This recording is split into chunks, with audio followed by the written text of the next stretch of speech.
You're watching News 24 Live. Welcome to our Thursday Wheels Show. We've got Sean Parker from Wheels 24 in studio with us, who's just come back from KZN for the launch of the Toyota Aygo. Sean, a tiny rival to the VW Up, I believe.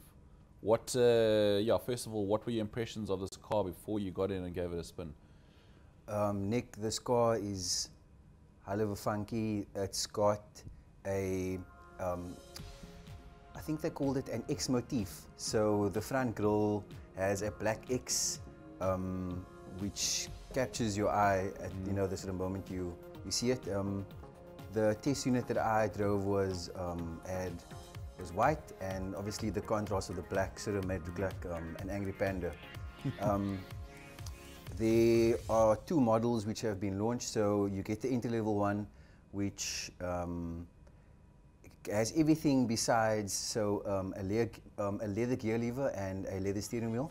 And then the Aygo X-Play Black and then the Aygo X-Play Silver just basically means that you can get a black roof contrast with cherry red and a blue, and then you can also get a silver roof contrast with the other colors. So they've gone for some cool combinations, some cool color combinations, and I think the styling is spot on.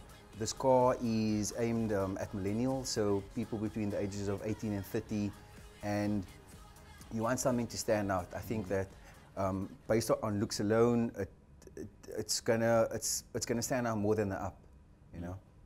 Okay, and then inside the vehicle, you showed us some pictures earlier about this sort of shortage of space, particularly in the back seats. Yeah. But yeah, just tell us about the interior, some of the tech that you.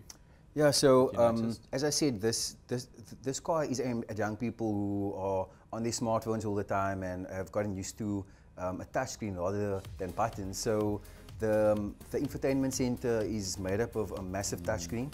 There are only two buttons, so there's one for on and off, and then there's also some aircon controls. So very, very like minimalistic, and everything is done via the touchscreen, which can use a USB and aux inputs. So yeah, everything that the young person needs, I think, is there. Is that not a bit risky if you have like a sort of software malfunction on the car? Basically, everything shuts down. Yeah. I think that they obviously back themselves in that regard. Obviously, if something like that does happen, you obviously got to take it to the dealer and have it sorted out. There were no initial issues with it.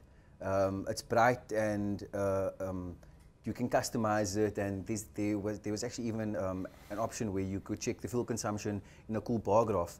So they've really made it easy to work with, and nice big fonts, and just made it very, very I think like ergonomically friendly.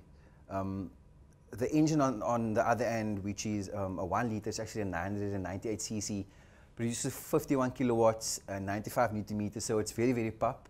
I think that if you build the revs up a little bit, and you can sort of keep up with traffic, but a light clutch makes driving quite easy, and it feels comfortable on the road.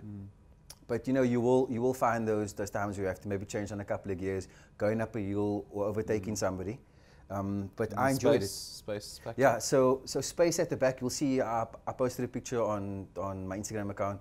I put the driver's seat in my driving position, and I sat, like behind myself, hugging your knees. Yeah. Look, I am like almost 1.9 meters tall, so I think that maybe I wasn't the proper test dummy, but for a shorter person, you're gonna have ample space. Yeah. And one aspect that the Aygo does have over the Up, at least, is that it's a 5-door model, whereas the Up only comes in 3-door. I'm not quite sure if that actually helps, because as I said, the rear space is quite tight. It's got a very, very small boot as well, but it is quite deep, so you can put a couple of things in there. And then the rear windows are not wind down or electric; they just actually sort of pop out. Okay. But a great city car, coming in at 138,900 Rand for the Aygo, for the base model, and the X-Play models just add an extra 1,000 Rand, and you get, as I mentioned, a leather steering wheel and a leather gear knob, and then also the addition of that funky paint. So a good offering, and I think 4 years later, you know, after the first Aygo was launched, I think that Toyota have really done a sterling job. I think people should just take it for a test drive, and you know, just to see if they can, if they are happy with that engine and that power. But as I mentioned, I mean, it was perfect. It was happy to chug about Durban's Maggie CBD, and yeah, it did its job well.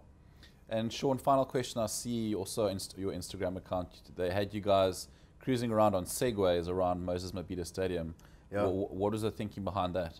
I think that they wanted to draw a comparison between the how easy the Aigo, you know, sort of handled the urban landscape, and it was my first time on a Segway, as I've told you, and I had so much fun.